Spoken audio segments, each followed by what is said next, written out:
Hello दोस्तों, आज हम आपके लिए लेकर आए हैं कहानी का दूसरा भाग। अगर आपने इस कहानी का पहला भाग नहीं देखा, तो उसका लिंक मैंने इस वीडियो के डिस्क्रिप्शन बॉक्स में दे दिया है, आप वहां जाकर देख सकते हैं। तो चलिए आगे की कहानी शुरू करते हैं। यार, मेरा वो मतलब नहीं था, तुमने गलत समझ लिया। वो मैं तो बस तुम्हें अच्छे से हक करना चाहता था।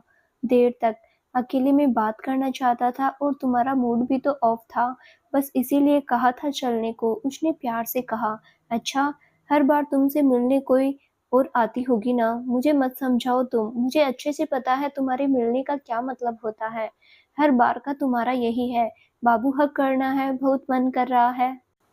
और जब तुम्हारी बात मानकर आ जाओ तो हक और बैठकर तो तुम्हें करना ही नहीं होता है। भले मेरा जितना भी मन करे सीने से लगने का, लेकिन इसके अलावा तुम्हें बाकी सब कुछ करना होता है। मुझे अच्छे से पता है, इसीलिए मैं कर रही हूँ। अब मैं तुमसे कभी भी मिलने नहीं आने वाली, आई ना समझ में। उसने फिर से गुस्से से कहा। अच्छा ठीक है, अब नाराज मत हो ना। प्रोमिस, आज के बाद कभी भी सेक्स के लिए नहीं कहूँगा, तुम्हारी कसम। प्लीज अब तो मान जाओ ना, प्लीज। उसने फिर से प्यार से कहा। अच्छा मुझे एक बात बताओगे तुम कितनी बार कसम खाकर सेम बात बोल चुके हो? हाँ, उसने पूछा। मानता हूँ बाबू, बहुत बार बोला है और हर बार प्रोमिस तोड़ा है, लेकिन इस बार लास्ट है, पक्का इस बार मान जाओ, उसने रिक्वेस्ट करते हुए कहा। हाँ, हर बार तुम्हारा लास्ट ही होता है, लेकिन होता वही सब है, इसीलिए अब मुझे तुम्हारे किसी भी प्रॉमिस पर कोई यकीन नहीं है। मैं कहती हूँ हर बार, नहीं तो कभी तो अपना वादा निभाया होता, जिससे मैं तुम्हारी बात पर यकीन तो कर पाती। लेकिन तुमने तो एक बार भी नहीं निभाया, तो कैसे और कितनी बार यकीन करूँ? बस एक बार लास्ट, प्लीज सच्ची, इस बार तुम्हें शिकायत का मौका नहीं दूंगा। माफ़ कर दो, मान जाओ प्लीज। ओके फाइन, देखूंगी कितने टिकते हो तुम अपनी बात पर, सांभवी बोली। हाँ देख लेना, और इस बार तो तुम्हें यकीन हो ही जाएगा। अच्छा अब नाराज तो नहीं होना? उसने पूछा। नहीं हूँ। अच्छा सुनो, अब मुझे सोने जाना है, काफ़ी लेट हो गया है। तुम भी सो जाओ, ओके? लेकिन कल मेरे साथ ही चलना कॉलेज, अकेले मत चली जाना। Okay bye, good night, sweet dreams, love you my love. उसने फ़ोन पर किस करते हुए कहा। Okay bye, good night, love you too. इतना कहकर उसने फ़ोन काट दिया और बिस्तर पर लेट गई। इस दौरान उसकी आंखों से फिर से नींद गायब थी। सच कहा जाए तो वो कभी नहीं चाहती थी कि उसके और अनिमेष के बीच उसकी वजह से रिश्ते में खटास आ जाए, लेकिन उसे लगता था कि अनिमेष को ये समझना बहुत ज़रूरी है कि रिश्ते में केवल शारीरिक संबंध ही सब कुछ नहीं होता। वो चाहती थी कि वो उसके सपने पूरे करने में उसको पूरी तरह से सपोर्ट करे, मगर फिलहाल ये नहीं हो रहा था। यही वजह थी कि हमेशा की तरह आज भी नींद उसकी आंखों से गायब थी। अगली सुबह 8 बजे सारव के घर पर शारव, उसके मॉम डैड डाइनिंग टेबल पर बैठे हुए थे। ये आरव पता नहीं कब सुधरेगा, कॉलेज जाने की कोई फिक्र ही नहीं है इसे, अभी तक नहीं आया। राधा, जरा बुला के लाना उसे। सारव की मोम नीलिमा आहूजा ने घर की मेड राधा से कहा। जी मैडम, वो बोली और ऊपर आरव के रूम की तरफ चली गई। सारव बेटा, तुम ही उसे समझाओ ना, वैसे भी तुम्हारी बात तो वो अच्छे से समझता है और मानता है, उसके डैड ने कहा। डैड बच्चा है अभी, इसीलिए थोड़ा लापरवाह है, वक्त के साथ समझ जाएगा अपने आप ही, आप टेंशन मत लीजिए। सारव ने मुस्कुराकर कहा। आई लव यू ब्रो, इसीलिए मैं आपसे सबसे ज्यादा प्यार करता हूँ, वरना मोम डैड तो हमेशा मेरे पीछे ही पड़े रहते हैं। आरव ने सीढ़ियों से दौड़कर उतरते हुए कहा और आकर सारव के गाल पर किस कर लिया। ओए ये क्या है, तू लड़कियों की तरह मुझसे चिपकता क्यों रहता है? सारव ने नकली गुस्सा दिखाते हुए कहा। अब भाई इसकी वजह भी तो आप ही है, आप कुछ ऐसा तो करेंगे नहीं जिससे लड़कियां आपसे चिपके, इसीलिए मजबूरी में मुझे चिपकना पड़ रहा है, लेकिन सिर्फ तब तक जब तक मेरी ख्वाबों की शहजादी, मेरी मलिका ए हुस्न, मेरी मुमताज महल नहीं मिल जाती। उसके आने के बाद आपकी आरू डार्लिंग आपसे ब्रेकअप कर लेगी। हाँ, उसने अजीब सा मुंह बनाते हुए कहा। आरव ये क्या है? और सारव बेटा, कम से कम तुम तो इसका साथ मत दो, उसकी मोम ने ब्रेकफास्ट करते हुए कहा। क्या मोम, आप फिर से मेरे पीछे पड़ गए? आरव ने चेयर पर बैठते हुए कहा। पीछे क्यों नहीं पड़ेंगे, आखिर तुम इतने बिगड़ जो गए हो, कुछ सीखो अपने भाई से, उसकी मोम ने डांटते हुए कहा। नो नो मॉम, मुझे भाई की तरह नहीं बनना, वरना मैं कुंवारा ही रह जाऊंगा। इससे तो अच्छा आप मेरे लिए मेरे हाथ पीले करके मुझे सुधारने वाली ले आओ, आपको भी कंपनी मिल जाएगी, आखिर आपको चुगली जो करनी होगी मेरी। उसने नकली शर्माते हुए अपने चेहरे पर हाथ रखकर कहा। उसकी बात सुनकर नीलिमा जी ने अपना सिर पीट लिया। इस दौरान सारव के चेहरे पर इस्माइल आ गई थी। अच्छा, अब चुपचाप नाश्ता कर और फिर कॉलेज के लिए निकल ले, क्या पता कोई मिल जाए। सारव हंसा। सच्ची ब्रो, फिर तो मैं फटाफट निकलता हूँ अपनी जाने बाहर की खोज में। बोलते हुए वो जल्दी जल्दी ब्रेकफास्ट करने लगा, जिसे देखकर सारू ने प्यार से उसके बालों में हाथ फेरा। इस दौरान उसके मॉम डैड भी उन दोनों की तरफ प्यार से देख रहे थे। भले ही ऊपर से वो जो भी कहे, लेकिन सच तो यही था कि वे सभी आरव से बहुत प्यार करते थे। उसका सबका लाडला होने का एक ये भी कारण था कि वो घर में सबसे छोटा था। इधर दूसरी तरफ शांभवी कॉलेज के लिए अनिमेष का इंतजार कर रही थी। तभी वो उसे आता हुआ दिखा। उसकी बाइक पर आगे एक बुके भी रखा हुआ था। उसने आकर शांभवी के पास ही बाइक रोकी।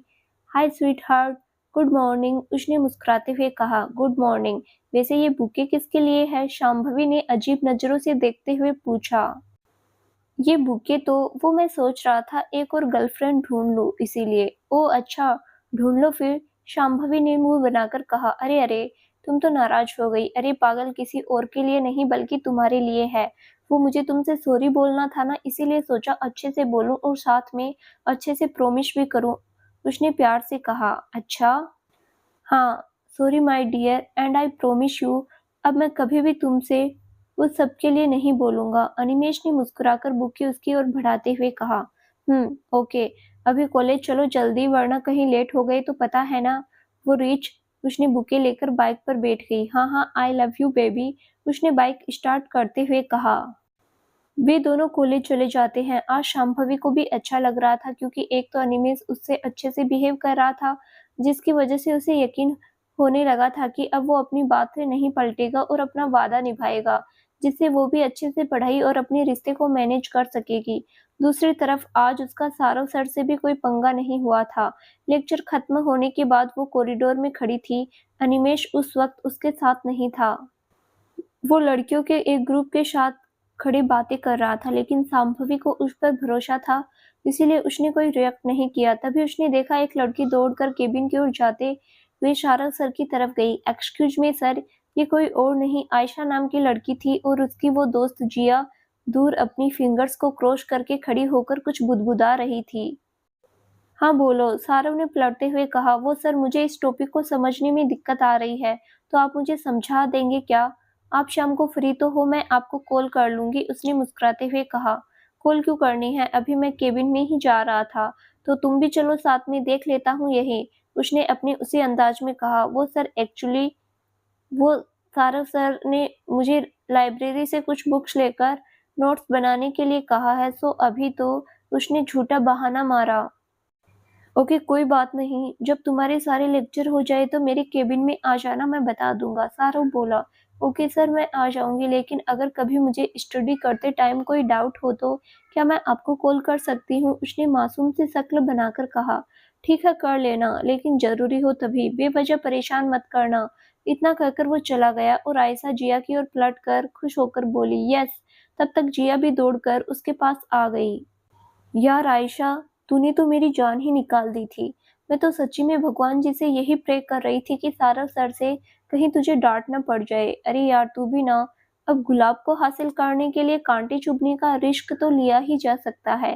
वैसे वो मान गया है कि मैं उसे कॉल कर सकती हूँ। हाँ, बेवजह कॉल करने के लिए मना किया है, लेकिन देख लूंगी मैं वो शब्द, वो मुस्कुराकर बोली। इसके साथ ही वो दोनों वहां से चली गई। हैं? ये क्या है? इन लड़कियों के टेस्ट को क्या हो गया है? इन्हें वो आदि मानव पसंद आया है, जो हर वक्त बस पंजे मारने के लिए ही दौड़ता है। ऊपर से ये लोग उसके लिए इतने पापड़ बेल रही हैं। अरे मुझे तो वो खुद अगर पेन पकड़कर बोले कॉल करने को तो भी ना करूं। खैर मुझे क्या, जब पंजा मारेगा तो खुद भागेगी। शांभवी ने कंधे उचकाकर बुदबुदाते हुए कहा। रात के 11 बज रहे थे। सारव रूम का डोर बंद करके बिस्तर पर लेटने ही वाला था कि तभी उसका फोन बजा। उसने देखा तो निकिता ही थी। उसने कॉल रिसीव की और बेड पर लेट गया। हेलो बेबी, क्या कर रहे हो, उसने चहकते हुए पूछा। कुछ नहीं, अभी जस्ट लेटा ही था, और तुम बताओ? मैं भी बस अभी आई ही थी, लेकिन मैं तुमसे नाराज हूँ, उसने कहा। नाराज हो, लेकिन क्यों, क्या हुआ, मैंने क्या किया? सारव ने पूछा। वही तो, तुम कुछ करते ही नहीं ना, पूरे दिन मैं वेट करती हूँ, लेकिन तुम हो कि दिन में एक बार भी कॉल नहीं करते, रात में भी इतना कम बात करते हो, उसने शिकायत की। अरे यार, दिन का तो तुम्हें पता ही है, और रात में मैं देर तक जागना भी तो सही नहीं है। अच्छा निकू, एक बात पूछूं, सही सही बताओगी? हाँ, पूछो ना, क्या हुआ? सच बताओ, कोई प्रॉब्लम है क्या तुम्हारे साथ? देखो, मुझे सच बताना, हो सकता है मैं कुछ हेल्प कर सकूं, उसने प्यार से पूछा।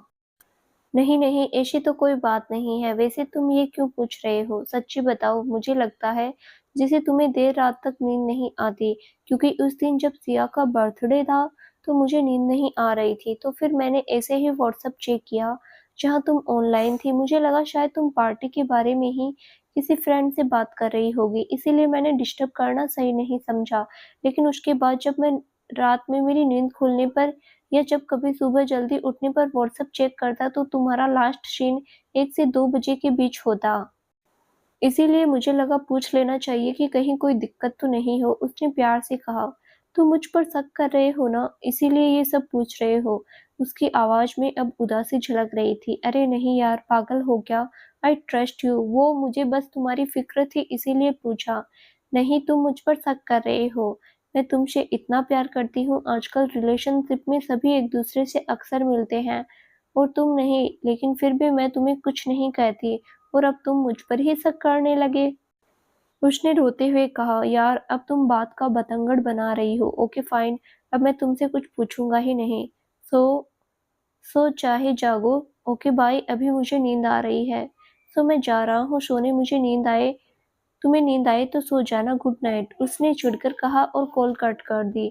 5 मिनट तक वो निकिता की कॉल का वेट करता रहा, लेकिन जब उसने कॉल बैक नहीं की तो एक बार उसने व्हाट्सएप पर जाकर चेक किया। उसने देखा निकिता ऑनलाइन थी। उसने उसे मैसेज किया, लेकिन काफ़ी देर तक जब निकिता ने ऑनलाइन होकर भी मैसेज नहीं देखा तो उसे काफ़ी बुरा लगा, जिसके बाद उसने फ़ोन ऑफ किया और सोने की कोशिश करने लगा। उसे निकिता का ये बिहेवियर काफ़ी ज़्यादा हर्ट कर रहा था, लेकिन फिर भी उसके दिमाग में कोई अलग विचार नहीं आया। वो बस चुपचाप लेटकर नींद आने का इंतज़ार कर रहा था। रात को 12:30 बजने को थे। रूम में घड़ी की टिक-टिक की आवाज़ साफ सुनाई दे रही थी। बेड पर लेटे शाहरुख की नज़रें सामने टंगी दीवार घड़ी पर थी। रूम में लाइट अभी ऑन थी। उसने भी लाइट ऑफ करने की जहमत नहीं उठाई। उसने कोशिश की बहुत, लेकिन फिर भी अब तक सो नहीं पाया। आखिरकार वो उठा और बालकनी में आकर खड़ा हो गया। सामने तारों से भरा आसमान किसी नव यमुना की अनगिनत मोतियों से सजी काली साड़ी की तरह नजर आ रहा था। नवंबर की शुरुआत का समय होने और आसमान पूरी तरह साफ होने के कारण रात के इस पहर में वातावरण में ठंडक साफ महसूस की जा सकती थी। सारों को भी हल्की ठंड महसूस हो रही थी, लेकिन वह चुपचाप खड़ा आसमान को तके जा रहा था। उसे कुछ दिनों से ही अजीब सा फील हो रहा था। वैसे तो निकिता के साथ कुछ ऐसा नहीं हुआ, बस आज की लड़ाई को छोड़कर, लेकिन फिर भी साइकोलॉजी का प्रोफेसर होने के चलते ह्यूमन साइकोलॉजी का भी उसे अच्छे से तो ज्ञान था। और इसी कारण उसे निकिता के बिहेवियर में काफ़ी सारे चेंजेस महसूस हो रहे थे। भले ही वो कितना भी नॉर्मल रहने की कोशिश करती, जैसे हर दूसरे दिन मिलने का बोलने वाली उस लड़की ने पिछले 10-12 दिन से मिलने का नाम नहीं लिया था। ऊपर से वो बात करते वक़्त भी अपनी फ्रेंड्स को कुछ ज़्यादा ही प्रायोरिटी देने लगी थी। पिछले कई दिनों से वो उसे देर रात तक ऑनलाइन दिखती, लेकिन आज जब उसने पूछा तो बात को एक अलग ही डायरेक्शन में लेकर चली गई। कुछ देर ऐसे ही खड़े रहने के बाद सारा वापस रूम में आ गया। उसने अपना फ़ोन किया और निकिता को कॉल लगा दी, लेकिन उसका फ़ोन बिज़ी आ रहा था। उसे बड़ा अजीब लगा। उसने व्हाट्सएप पर उसका लास्ट सीन चेक किया तो करीब 50 मिनट पहले का था। खैर वो बिस्तर पर लेट गया। इस दौरान उसने रूम की लाइट्स ऑफ कर दी थी। करीब 5 मिनट बाद उसका फ़ोन बजा। चूँकि फ़ोन उसके हाथ में ही था, तो उसने तुरंत कॉल रिसीव कर ली। हेलो, उसने धीमे से कहा। हाँ बोलो, क्या है? अब क्यों कॉल की थी? निकिता ने थोड़ा रूड होकर पूछा। वो बस ऐसे ही बात करनी थी, लेकिन तुम तो बिज़ी थी। वैसे किससे बात कर रही थी तुम? सारों ने पूछा। किसी से भी बात करूं, तुम्हें क्या दिक्कत है? अब मैं अपनी मर्जी से किसी से बात भी नहीं कर सकती क्या? किसी को भी कॉल करने से पहले तुमसे परमिशन मांगूंगी क्या? तुम प्लीज मेरी लाइफ को कंट्रोल करने की कोशिश मत करो। मेरी जो मर्जी होगी वो मैं करूंगी, जिससे मर्जी होगी उससे बात करूंगी, उसने थोड़ा गुस्से में कहा। हाँ बिल्कुल कर सकती हो यार, मैंने कब रोका है? मैंने तो जस्ट पूछा ही था। एटलीस्ट इतना तो हक होता ही है ना रिलेशनशिप में। अब तक सारों को भी थोड़ा गुस्सा आ गया था। तुम मुझे रोक भी नहीं सकते, अभी तो क्या शादी के बाद भी नहीं। और अगर तुमने रोकने की कोशिश की तो मैं उसी दिन तुम्हें छोड़कर चली जाऊंगी। एंड बाय द वे, मैं शिया से बात कर रही थी, ओके? इतनी रात को, और वो भी इतनी देर तक। दिन में भी तो तुम लोग अक्सर मिलते हो, बात भी करते हो। तुम मुझ पर फिर से शक कर रहे हो यार सारव, तुम्हें हो क्या गया है? साइकोलॉजी पढ़ाते पढ़ाते साइको ही तो नहीं हो गए? उसकी तबीयत खराब थी, वो अच्छा फील नहीं कर रही थी, इसीलिए इतनी देर तक बात कर रही थी। लेकिन मुझे तुम्हारा ये तरीका बिल्कुल भी पसंद नहीं आया, उसने चिढ़कर कहा। What do you mean? तुम्हें होश भी है? तुम मुझे क्या बोल रही हो? साइको लगता हूँ मैं तुम्हें? और यार जस्ट पूछा ही था ना, इतना क्या ओवर रिएक्ट कर रही हो? वैसे भी जिसकी तबीयत खराब होगी वो रेस्ट करेगा या घंटों फोन पर बात करेगा? ऐसा भी क्या बीमार हो गई यार? कल रात को तो ठीक ही थी, उसने गुस्से में कहा। तुम्हें अभी भी मुझ पर शक हो रहा है, ओके? जब तक तुम्हारे दिमाग से ये कचरा निकल नहीं जाता, मुझे तुमसे कोई बात नहीं करनी, और प्लीज मुझे कॉल करके परेशान मत करना, बाय। उसने गुस्से में कहा और कॉल कट कर दी। इस दौरान सारा को भी काफी गुस्सा आ चुका था, इसीलिए उसने भी दोबारा कॉल नहीं की। करीब 2 दिन बीत चुके थे। इधर एक तरफ जहाँ सारा और निकिता के रिश्ते में खटास बढ़ती जा रही थी, वहीं दूसरी तरफ शांभवी और अनिमेष के बीच सब सही था। वो दोनों कॉलेज जा रहे थे। इस दौरान सड़क पर ट्रैफिक इतना नहीं था, तो वे दोनों आराम से बातें करते हुए जा रहे थे। अनिमेष इन दिनों उसके साथ काफी अच्छे से पेश आ रहा था। उन दोनों के बीच कोई लड़ाई झगड़ा भी नहीं हुआ था, और सांभवी भी पढ़ाई अच्छे से कर पा रही थी, जिस वजह से सांभवी का चेहरा काफी खिला खिला सा लग रहा था। वरना कुछ दिनों पहले तक तो उसे ये तक लगने लगा था जैसे अब उनका रिश्ता खत्म होने की कगार पर है। और आज मौसम में भी काफी अच्छा था। वैसे बरसात तो कब की खत्म हो चुकी थी, लेकिन फिर भी आज बादल आ जा रहे थे, जिसकी वजह से धूप भी हल्की ही थी, इसीलिए वो काफी खुश लग रही थी। शांभवी सुनो, मुझे पीछे से हक करके बैठो ना अच्छे से, अनिमेष ने प्यार से कहा। यार क्या जरूरत है, मुझे इसे अजीब लगता है, सब हमारी ओर ही देखेंगे फिर, उसने मना किया। यार प्लीज करो ना, मुझे अच्छा लगता है, प्लीज मेरे लिए कॉलेज आने से पहले हटा लेना।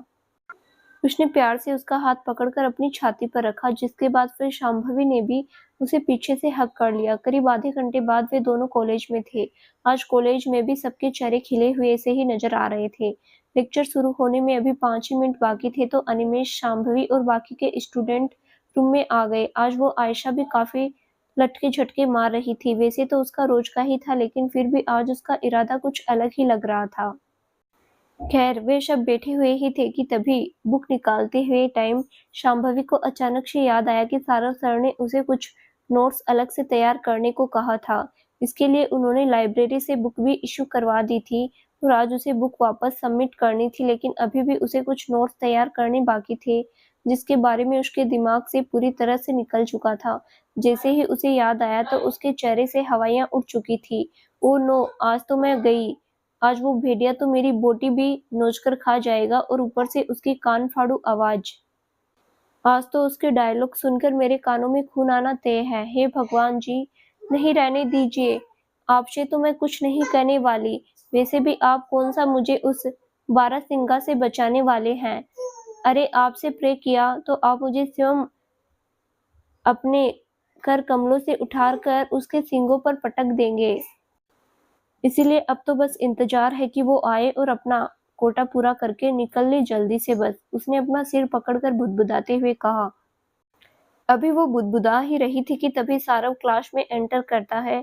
सभी के अटेंडेंस लेने के बाद संभवी की उम्मीद के मुताबिक वो उसके पास पहुंचा और नोट्स के लिए पूछा। सर सॉरी सर, वो एक्चुअली सर नोट्स अभी पूरे तैयार नहीं हुए हैं, उसने धीरे से खड़ी होकर डरते हुए कहा। वो अच्छा कोई बात नहीं, आज तैयार कर लेना, कोई दिक्कत नहीं होगी, मैं बोल दूंगा उधर, तुम संडे को बुक सबमिट कर देना, उसने कहा। नहीं सर, मैं अभी कॉलेज में ही फ्री टाइम होने के बाद कंप्लीट करके सबमिट कर दूंगी बुक, उसने जल्दी से कहा। ओके बैठ जाओ, जितने हैं उतने चेक करवा देना, बाकी कल मंडे को दे देना, उसने कहा और आगे बढ़ गया। हैं, इसको क्या हो गया आज? आज तो महाशिवरात्रि भी नहीं है, फिर भांग कहाँ से पी ली इसने? एक मिनट, मैं पहले चेक कर लेती हूँ, कहीं सपना तो नहीं देख रही। सब इतना अच्छा अच्छा क्यों हो रहा है? वो अजीब तरीके से सारव को देखकर पलक झपकाते हुए बुदबुदाई, और फिर सीट पर बैठते हुए अपने हाथ पर चुटकी काटी। उई माँ! ये तो मेरा ख्वाब नहीं बल्कि हकीकत है। लेकिन ऐसा कैसे हो सकता है? एक बार को आग जलना छोड़ सकती है लेकिन ये उदबिलाव झपट्टा मारना नहीं छोड़ सकता। साइकोलॉजी पढ़ाते-पढ़ाते कहीं पगला तो नहीं गया है ना? हे रब्बा! अगर ऐसा हुआ तो सीज़न के बीच में तो किसी और ही प्रोफ़ेसर की पोस्टिंग भी नहीं होगी। फिर हमारी पढ़ाई तेरी उसने रोनी से शक्ल बनाकर कहा।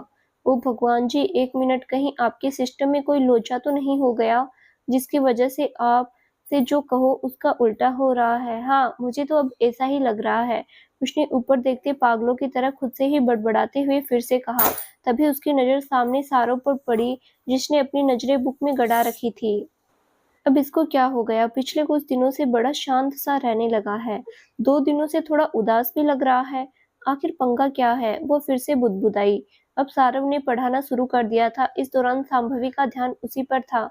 वैसे तो उसके खड़ूसपने की वजह से वो उस पर चिढ़ी ही रहती थी, लेकिन अभी उसे परेशान और उदास देखकर उसे बड़ा अजीब लग रहा था। इस दौरान उसके दिमाग में कई सारे सवाल आ रहे थे, लेकिन वो पूछ भी नहीं सकती थी। लेक्चर खत्म हो चुका था। इस वक्त सारव अपने केबिन का दरवाजा बंद करके बैठा हुआ था। वो पेपरवेट को टेबल पर घुमा रहा था। इस दौरान उसके चेहरे पर उदासी साफ झलक रही थी। तभी कोई उसके केबिन का डोर पर नॉक करता है। उसने सिर उठाकर देखा तो सामने आयशा और जिया खड़ी थी। "मे आई कम इन सर?" आयशा ने मुस्कुराकर कहा। यस, दोनों अंदर आई। इस दौरान जिया केबिन को देख रही थी। वहाँ सामने की टेबल पर कुछ फाइल्स, पेपर्स, दीवारों पर कुछ पेंटिंग्स, 2 लोहे की अलमारियाँ, कुछ चेयर्स, इसी तरह की कुछ चीज़ें जिनका उपयोग कॉलेज में होता है, रखी हुई थी। "प्लीज़ सिट डाउन," उसने सामने की चेयर्स की ओर इशारा करके उन दोनों से कहा। वे दोनों बैठ गई और फिर किसी टॉपिक पर डिस्कस करने लगी। करीब 45 मिनट से वो उन्हें समझा रहा था। तभी उसने घड़ी की ओर देखकर कहा, "अच्छा, अभी आप लोग जाइए, मेरी अगली क्लास का टाइम हो गया है।" "Okay, thank you sir." "अच्छा सर, क्या मैं आज आपको कॉल कर सकती हूँ शाम को?" आयशा ने उठते हुए पूछा। "ओके, कर लेना, लेकिन अभी मुझे जाना है so." "Okay sir, thank you." उन दोनों ने सिर हिलाकर कहा और बाहर आ गई। "वाव यार, मुझे तो लगा था इतनी जल्दी नहीं मानेगा, लेकिन मान गया। अब तू देखना मेरे जलवे, इसे तो मैं फंसा कर रहूँगी।" आयशा ने आगे बढ़ते हुए जिया से धीरे से कहा, "आयशा, रुको।" तभी उन्हें पीछे से सारव की आवाज़ सुनाई दी। और उन दोनों के कदम जहाँ थे वहीं जम गए और दोनों एक-दूसरे की शक्ल देखने लगी। "तू भी ना वेट नहीं कर सकती थी थोड़ा? बाहर अपनी खुशी ज़ाहिर कर लेती, अब कहीं इसने तेरी बात सुन तो नहीं ली?" तभी जिया ने फुसफुसाते हुए कहा। "पता नहीं," कहते हुए आयशा और जिया दोनों डरते-डरते पीछे मुड़ी। सारव उनकी तरफ आ रहा था। ये शब्द देखकर आयशा की हालत खराब हो गई। जैसे ही उन दोनों ने सारव के बुलाने की आवाज़ सुनी, वे दोनों धीरे से पीछे मुड़ती हैं। इस दौरान उनके मन में यही डर था कि कहीं सारव ने उनकी बात सुन ना ली हो। जी सर, आयशा ने डरते हुए पूछा। वो ये रह गई थी अंदर, तुम में से किसी की होगी शायद। सारव ने केबिन को लॉक करके उन दोनों की ओर बढ़ते हुए कहा। इस दौरान उसने हाथ में 1-2 बुक्स और वो कीरिंग पकड़ रखा था जो अभी उसने उन्हें दिखाया था। ओह हाँ सर, ये मेरा ही है, थैंक यू सर, आयशा ने आगे बढ़कर लेते हुए कहा। साध्वी उन्हें चाबी देकर आगे बढ़ गई। बच गए, जिया ने गहरी सांस लेते हुए कहा। इस दौरान उन दोनों के चेहरे पर राहत नजर आ रही थी। सारव जब कुछ दिनों से अपनी फार्म में न होकर अब शांत था, फिर भी आयशा जैसी मिनट में टीचर्स को गोल गोल घुमाने वाली लड़की का ये हाल था, तो आसानी से अंदाजा लगाया जा सकता है कि सारव का कितना खौफ था कॉलेज में। खैर, अभी तो वो क्लास लेने के लिए जा चुका था। और इधर दूसरी तरफ शांभवी ने भी अपना वर्क कंप्लीट कर लिया था, जिसके बाद उसने बुक को लाइब्रेरी में ही सबमिट कर दिया था। अब वो अनिमेष को ढूंढ रही थी क्योंकि वो उसे पिछले 1 घंटे से नजर नहीं आया था। वो सोच रही थी कि अनिमेष उसकी थोड़ी हेल्प कर देगा तो काम जल्दी हो जाएगा, लेकिन वो दिखा नहीं। फिर उसे ढूंढने की बजाय उसने अकेले ही करने का निर्णय लिया, लेकिन अभी वो उसे ढूंढ ही रही थी कि तभी वो उसे उसी क्लास की 2 लड़कियों के साथ खड़ा दिखता है। वो जल्दी उसकी तरफ जाती है। अरे एनी, कोमल, तुम लोगों ने टाइम नहीं देखा क्या? लेक्चर शुरू होने वाला है और तुम लोग यहाँ खड़े हो। चलो जल्दी, उसने कहा। हाँ, बस आ ही रहे थे। चलो, कहकर वे लोग आगे बढ़ जाते हैं। सूर्यास्त होने का समय था। सारव अपनी बालकनी में बैठा कॉफी पीते हुए कोई बुक पढ़ रहा था। तभी सामने टेबल पर रखा उसका फोन बजा। उसने फोन की स्क्रीन में देखा तो किसी अननोन नंबर से कॉल आ रही थी। उसकी आंखें सिकुड़ गई। जब तक वो कॉल रिसीव करता कॉल कट चुकी थी। उसने टाइम देखा तो शाम के 6 बजने वाले थे। तभी उसे याद आया कि आयशा उसे कॉल करने वाली थी। वो उस नंबर पर वापस कॉल करने के बारे में सोच ही रहा था कि तब तक दोबारा उसी नंबर से उसका फ़ोन बजा। हेलो, उसने कॉल रिसीव करके कहा। Hello sir, good evening, Ayesha बोल रही हूँ। दूसरी तरफ से आयशा की खनकती हुई आवाज़ सुनाई दी। ओह हाँ आयशा, गुड इवनिंग। सर अभी आप फ्री हैं ना? उसने पूछा। हाँ बोलो।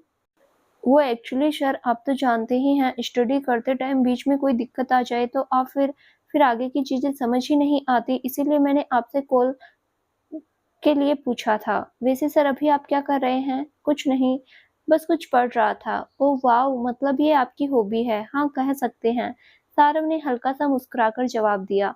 आज उसकी आवाज़ में हमेशा वाला रोब नहीं था। वजह यही थी कि उसके और निकिता के बीच लड़ाई होने के बाद से उसने ना ही निकिता से कॉल की थी। हाँ, लेकिन इसका असर उसके बिहेवियर में साफ देखा जा सकता था। अच्छा सर, आपको किस तरह की बुक्स पढ़ना पसंद है? अभी हम तुम्हारी बात कर लें, तुम बताओ तुम्हें कहाँ दिक्कत आ रही है? उसने उसके सवाल को टालते हुए पूछा। जी सर, वो आयशा फिर झेप कर अपने सब्जेक्ट से रिलेटेड चीज़ें पूछने लगती है। करीब आधे घंटे की बातचीत में वो पढ़ाई के अलावा सारव की फैमिली वगैरह से जुड़ी चीज़ें भी पूछ लेती है। इस दौरान ऐसा लग नहीं रहा था कि वो सारव ही है। आखिर वो शख्स जो जल्दी किसी लड़के से बात नहीं करता, यहाँ तक कि रिलेटिवशिप भी नहीं, वही आज एक लड़की से बात कर रहा था। खैर इसकी वजह शायद उसका अकेलापन था। आसमान में हल्के बादलों के बीच से तारे टिमटिमा रहे थे। शांभवी के रूम में लगी घड़ी रात के 9:30 बजा रही थी। हल्के-फुल्के बादल आज दिन से ही नजर आ रहे थे, जिस कारण माहौल में इस वक्त काफी ठंडक थी। हल्की ठंडी हवाएं अभी भी चल रही थी, जिनकी वजह से शांभवी के कमरे में एकमात्र खिड़की के आगे लगे पर्दे लहरा रहे थे। टेबल पर रखी उसकी किताब के पन्ने भी फड़फड़ा रहे थे। तभी शांभवी डिनर के लिए गुनगुनाते हुए रूम का दरवाजा खोलती है। उसके चेहरे पर एक अलग ही नूर था। सब अच्छा चलने के नाते आज कल से उसे नींद भी अच्छी आ रही थी, जिस वजह से उसका चेहरा दमकने लगा था। उसकी आंखों में भी एक अलग ही चमक थी। उसने दरवाजा बंद करके जैसे ही अंदर की तरफ नजरें घुमाई तो उसे खिड़की खुली हुई दिखाई दी, जिससे ठंडी हवाएं आ रही थी। उसने जाकर खिड़की बंद कर दी और टेबल पर पढ़ने के लिए बैठ गई। करीब 2 घंटे बाद उसने बुक रखी और फ़ोन लेकर बेड पर आ गई। अगले ही पल उसने अनिमेष को कॉल लगा दी। हेलो मैडम, हो गई पढ़ाई? सामने से उसने कॉल रिसीव कर प्यार से पूछा। हाँ, हो गई। और तुम बताओ क्या कर रहे थे? उसने एक प्यारी स्माइल करके पूछा। मैं तो बस इंतज़ार कर रहा था तुम्हारा। अच्छा, थोड़ी पढ़ाई भी कर लिया करो, ऐसे काम नहीं चलने वाला। वो तो करनी ही है। खैर तुम ये बताओ कल फ्री हो? उसने पूछा। हाँ, कल। हाँ, वैसे तो फ्री ही हूँ। क्यों, क्या हुआ? क्यों पूछ रहे हो? शांभवी ने मुस्कुराकर कहा। वो बस मुझे तुमसे मिलना था। कल संडे भी है तो कल तुम मुझसे मिलने के लिए पार्क में आ सकती हो। हम ढेर सारी बातें करेंगे एक दूसरे के साथ। तो बताओ तुम आ रही हो ना? ओके, मिलते हैं कल। शांभवी मुस्कुराकर प्यार से जवाब दिया। अरे वाह, तुम तो इतनी जल्दी मान गई। मुझे लगा टाइम लगेगा मनाने में। उसने खुश होकर कहा। अरे ये क्या बात हुई? आखिर प्यार तो मैं भी करती हूँ ना तुमसे। और वो मेरा भी मन था। फिर वे दोनों कुछ देर आपस में इसी तरह प्यार से बातें करते हैं और लगभग 12 बजे के आसपास उसे बाय बोलकर शांभवी सो जाती है। सुबह हो चुकी थी और बाहर सूरज की सुनहरी किरणों ने दस्तक दे दी थी, लेकिन शांभवी अभी भी बिस्तर पर पड़ी हुई थी। इस दौरान उसने पिलो को गले से लगा रखा था। उसके बालों ने उसके चेहरे को आधा ढक रखा था, जिस वजह से वो इस वक्त दिखने में बहुत प्यारी लग रही थी। तभी किचन में शांभवी की मम्मी की आवाज आई। शांभवी, अरे अब उठना। कब से आवाज लगा रही हूँ? आज संडे है तो क्या दिन भर सोती ही रहेगी? उठना बेटा। शांभवी के कानों में जैसे ही मम्मी की आवाज पड़ी वह तुरंत उठकर बिस्तर पर बैठ गई। ओ नो, 8 बजने वाले हैं। आती हूँ मम्मा। उसने घड़ी की तरफ देखकर जोर से मम्मी को जवाब दिया और फिर भागकर बाथरूम में चली गई। करीब 2 घंटे हो चुके थे। शांभवी अपने रूम में तैयार होकर खड़ी थी। फिर उसने अनिमेष को कॉल की। हेलो एनी, मैं निकल रही हूँ। ओके। जैसे ही अनिमेष ने कॉल रिसीव की जल्दी से उससे कहा और अपना हैंडबैग लेकर बाहर निकल आई। मम्मा, मैं आज अपनी फ्रेंड्स के साथ घूमने जा रही हूँ। शाम के 4 बजे तक आ जाऊंगी। ओके। उसने अपनी मम्मा से कहा। ओके बेटा, अपना ध्यान रखना, उसके पापा ने मुस्कुराकर कहा। क्या ओके? आप उसकी हर बात मान क्यों लेते हैं? क्या इस तरह से घूमना फिरना सही है? उसकी मम्मी ने रोकने की कोशिश की, तभी उसके पापा ने उन्हें चुप कराते हुए कहा। अरे तुम भी ना, यही तो उम्र है दोस्तों के साथ घूमने फिरने की। शांभवी, तुम जाओ बेटा। ओके पापा थैंक यू कहकर वो बाहर निकल गई। आधे घंटे बाद वो पार्क में थी, जहाँ अनिमेष पहले से ही उसका वेट कर रहा था। आसमान में आज बादल कल से कुछ ज्यादा थे, हवाएं भी चल रही थी, जिस वजह से मौसम काफी खुशनुमा था। वो मुस्कुराते हुए अनिमेष के पास पहुंची। इस दौरान वो भी काफी खुश नजर आ रहा था। उन दोनों ने एक दूसरे को गले लगाया और फिर हाथ पकड़कर एक बेंच पर बैठ गए। तुम्हारे लिए मेरे पास है कुछ, तभी अनिमेष ने अपनी जेब में हाथ डालते हुए कहा। इस दौरान शांभवी की नजरें उस पर ही थी। वाह ब्रेसलेट कितना प्यारा है। उसने जैसे ही हाथ बाहर निकाला, शांभवी खुश होकर बोली। अनिमेष के हाथ में एक सुंदर सा ब्रेसलेट और चॉकलेट थी। हाथ इधर लाओ, उसने प्यार से कहा। शांभवी ने अपना हाथ उसकी ओर बढ़ा दिया, जिसके बाद अनिमेष ने उसे वो ब्रेसलेट पहना दिया। अब ये और भी ज्यादा प्यारा लग रहा है। ये लो चॉकलेट खाओ, उसने मुस्कुराते हुए कहा। थैंक यू, शांभवी मुस्कुराकर बोली। वो सच में काफी खुश थी, इसीलिए नहीं कि अनिमेष ने उसे ब्रेसलेट गिफ्ट किया था, बल्कि इसलिए कि अब वो उसके साथ बहुत प्यार से पेश आ रहा था। वो दोनों काफी देर तक वहीं बैठकर बातें करते हैं। इस दौरान उन्होंने साथ में कई सारी पिक्स भी क्लिक की। अब वो दोनों हाथ पकड़कर पार्क में घूम रहे थे। हरे भरे पेड़ पौधे आंखों को एक अलग ही सुकून दे रहे थे। तभी वे एक मोटे घने बरगद के पेड़ के पास पहुंचे, उसकी जड़ पर बैठ गए। वैसे तो आज ठंडे होने के कारण पार्क में काफी लोग थे, लेकिन इस तरफ आसपास कोई नहीं था। इस दौरान शांभवी प्यार से अनिमेष की ओर देख रही थी। वो आज उसे बहुत प्यारा लग रहा था। एनी, उसने उसका हाथ पकड़कर कहा, तो अनिमेष ने उसकी ओर चेहरा घुमाया। तभी वो उसके और करीब खिसक गई, उसे हग कर लिया। काफी देर तक वो दोनों इसी तरह गले लगे रहे। फिर अनिमेष ने उसे धीरे से अलग किया, जिसके बाद शांभवी गौर से उसके चेहरे को देखने लगी। इस दौरान उसकी नजरें उसके होठों पर अटक गई। शांभवी ने आगे बढ़कर प्यार से उसकी गर्दन को पीछे से पकड़ लिया और दूसरा हाथ उसकी पीठ पर रख दिया। वो धीरे धीरे उसके होठों की तरफ बढ़ने लगी। इस दौरान अनिमेष ने भी उसे रोकने की कोशिश नहीं की। शांभवी ने अपने होठ उसके होठों पर रख दिए और वे दोनों उस पल में पूरी तरह से खो गए।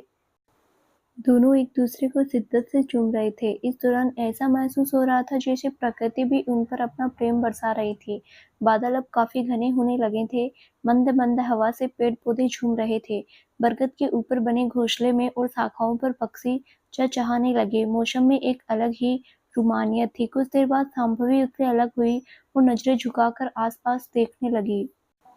आज दिन भर यहीं बैठने का इरादा है क्या? अनिमेष ने हंसते हुए पूछा। तो और क्या करें?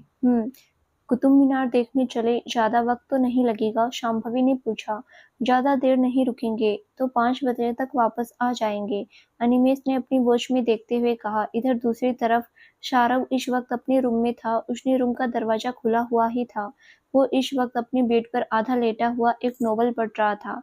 उसके रूम में सामने की दीवार से जुड़ी स्टाइलिश रैक पर कई सारी किताबें रखी हुई थी।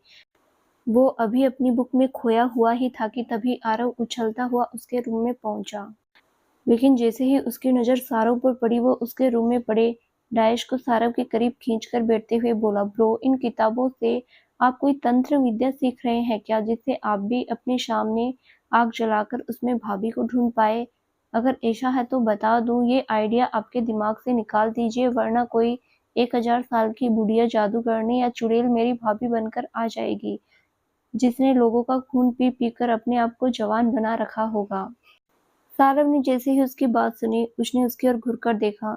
ना ना, मुझे तो कोई प्रॉब्लम नहीं है, लेकिन अगर मॉम ने उसे खून पीते हुए या किसी का दिल खाते हुए देख लिया तो समझाने लग जाएगी कि हमारी फैमिली प्योर वेज है, इसलिए तुम्हें तो जूस पीना चाहिए, ये सब नहीं। और फिर उन दोनों सास बहू के बीच आप गेहूं की तरह पिस जाओगे। फिर मत कहना कि मैंने बताया नहीं, आरव ने कंधे उचकाकर कहा। लेकिन सारव उसे बिना कुछ कहे वापस पढ़ने लग गया। ये देखकर आरव को बहुत अजीब लगा, क्योंकि उसकी बातें सुनकर सारव उसे कुछ न कुछ तो कहता ही था। क्या हुआ ब्रो, सब ठीक है ना? मैंने कुछ दिनों से नोटिस किया है आप कुछ परेशान से है, कोई बात है तो बताइए, उसने उसके कंधे पर हाथ रखकर प्यार से पूछा। इस दौरान उसकी आंखों में सारव के लिए फिक्र साफ दिखाई दे रही थी। अरे नहीं, कुछ नहीं हुआ, तू ज्यादा सोच रहा है। वो मेरा ध्यान इधर बुक में था तो रिप्लाई नहीं दिया, उसने हल्का सा मुस्कुराकर जवाब दिया। दरअसल सारव अपनी बातें खुद में छिपा कर रखता था।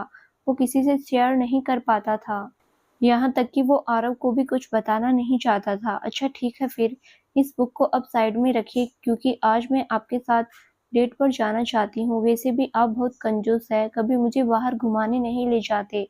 आरव ने लड़कियों की तरह शर्माने की एक्टिंग करते हुए कहा, तू ना यार, ये बुक अभी काफ़ी इंटरेस्टिंग लग रही है, इसीलिए मुझे अभी पढ़ना है। तू एक काम कर, अकेला चला जा। सारव ने कहा, ना मुझे अकेला नहीं जाना, आप भी चलिए और इसे रखिए, क्योंकि किसी महान इंसान ने कहा है, धूप में निकलो, घटाओं में नहाकर देखो, जिंदगी क्या है किताबों को हटाकर देखो। और देखिए, आज वो घटाएं भी छाई हुई है। चलिए ना, आपकी आरू डार्लिंग तो आज ऐसे नहीं मानने वाली। उसने फिर अजीब सी शक्ल बनाकर कहा, वो महान इंसान निंदा फाजली जी है। हाँ, जो भी हो, कहा तो सही है, इसीलिए चलिए अब। ओके, चलते हैं। तू सच में आज नहीं मानने वाला ऐसे। अच्छा, तू नीचे चल, मैं आता हूँ कपड़े पहन के। उसने बुक टेबल पर रखते हुए कहा, आप भी ना अजीब हो सच्ची, गर्लफ्रेंड मैं हूँ और मेरे सामने कपड़े पहनने में शर्म आपको आती है। उसने हंसते हुए कहा, हाँ ठीक है, तू ना अब दांत मत निकाल वरना तोड़ दूंगा, निकल बाहर। हाँ हाँ, जा रहा हूँ, लेकिन जल्दी आइयो। उसने रूम से निकलते हुए कहा। इधर दूसरी तरफ अनिमेश और सांभवी वहां से उठकर पार्क के बाहर की ओर चल पड़े। जैसे ही वे बाहर आए तो सांभवी की नजर गोलगप्पे के ठेले पर पड़ी। स्ट्रीट फूड में गोलगप्पे तो उसके फेवरेट थे, इसीलिए गोलगप्पे देखते ही उसके मुंह में पानी आ चुका था। अनिमेष इस वक्त बाइक की ओर बढ़ रहा था, तभी पीछे से शांभवी ने जल्दी से आकर उसकी बांह पकड़ ली। एनी सुनो ना, उसने उसे खींचकर कहा। क्या हुआ? हुआ कुछ नहीं, वो एक्चुअली मुझे ना गोलगप्पे खाने हैं, उसने ठेले की तरफ इशारा करते हुए कहा।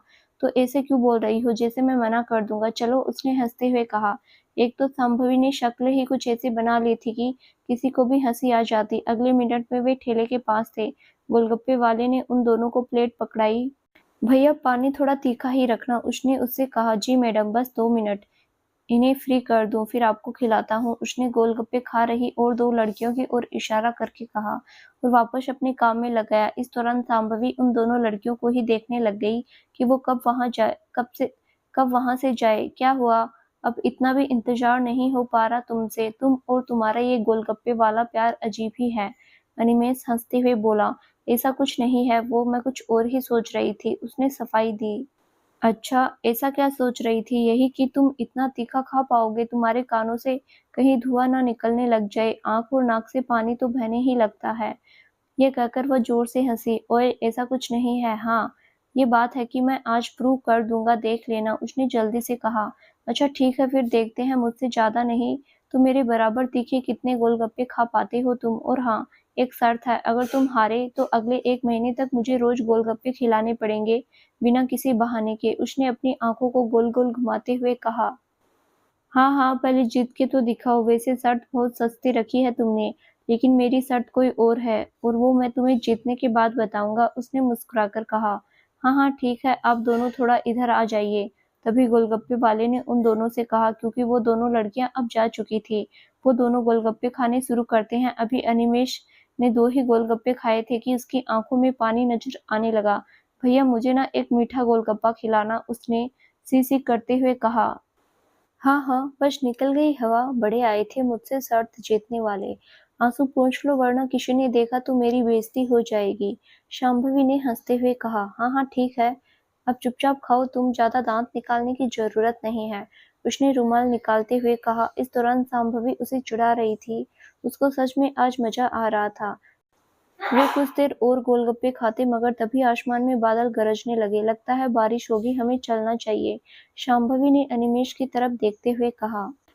ठीक है, चलते हैं। कुछ देर बाद वो पैसे देकर बाइक के पास आ गए। अनिमेष ने बाइक स्टार्ट कर दी। तब तक शांभवी भी बैठ चुकी थी। इस दौरान उसने आसमान की ओर देखा। हवा की वजह से बादल फिर से इधर-उधर होने लगे थे। बारिश का मौसम बनने लगा था। करीब आधा घंटा हो चुका था। वे लोग हाईवे पर थे। इस दौरान अनिमेष बाइक काफी तेज चला रहा था, क्योंकि उनके पास बहुत ज्यादा वक्त नहीं था। तभी अचानक से एक दो बूंदें पड़नी शुरू हो गई। एनी यार, लगता है बारिश होने वाली है, कहीं रुक जाते हैं, उसने ऊपर देखकर कहा।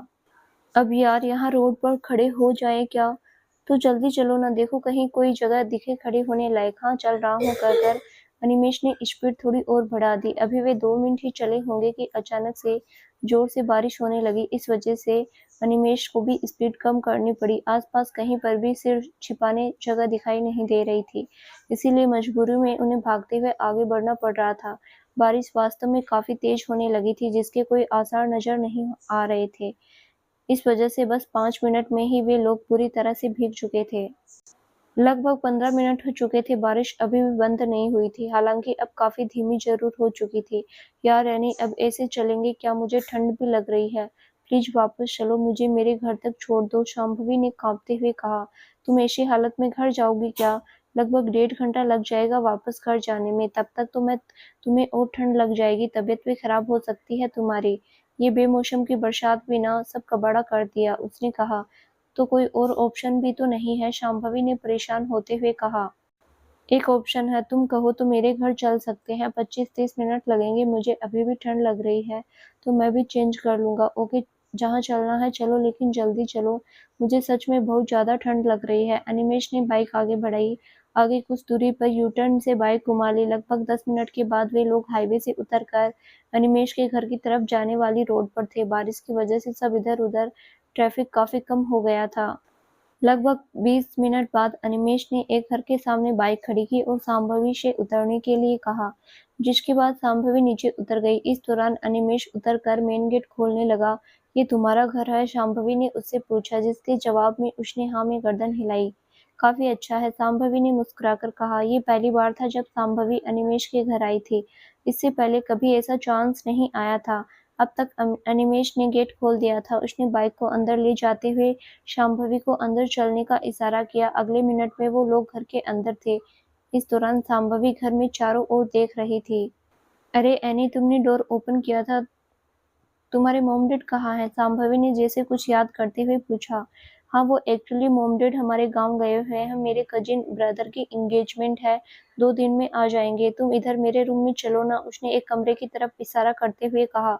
इसके बाद वो दोनों अनिमेश के कमरे में आ गए। शांभवी ने रूम देखा तो वहाँ कुछ खास नहीं था, बस दीवार पर अनिमेश की कुछ फोटोज के अलावा। वैसे तो उसे वीडियो कॉल पर देखा था, लेकिन सामने से पहली बार देख रही थी।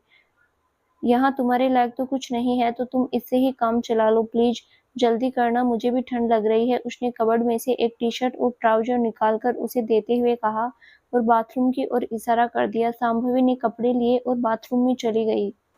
करीब 5 मिनट बाद वो बाहर आई। इस दौरान उसने अपने कपड़े वॉशिंग मशीन में डाल दिए थे। उसके बाद अनिमेश भी अपने कपड़े लेकर बाथरूम में चला आया। इस दौरान शांभवी उसकी ड्रेसिंग टेबल पर पड़े हेयर ड्रायर से अपने बाल सुखाने लगी।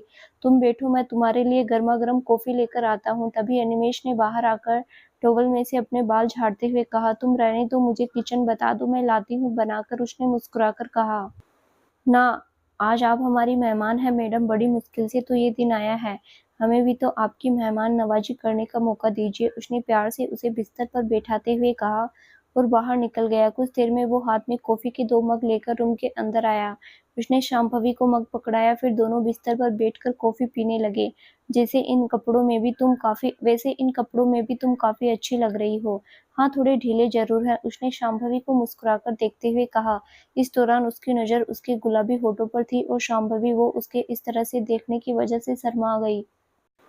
कुछ देर में उन्होंने कॉफी खत्म की और मग को बेड के साइड में रख टेबल पर रख दिया। शांभवी, 1 मिनट इधर देखो, अनिमेश ने उसे अपनी तरफ घुमाते हुए कहा। क्या हुआ? कुछ नहीं, तुम्हारे होठ कॉफी की वजह से गीले हो चुके हैं, इससे पहले कि चींटियां इन्हें खा जाए मैं साफ कर देता हूँ, उसने उसके चेहरे को आहिस्ता से अपने हाथों में लेते हुए कहा।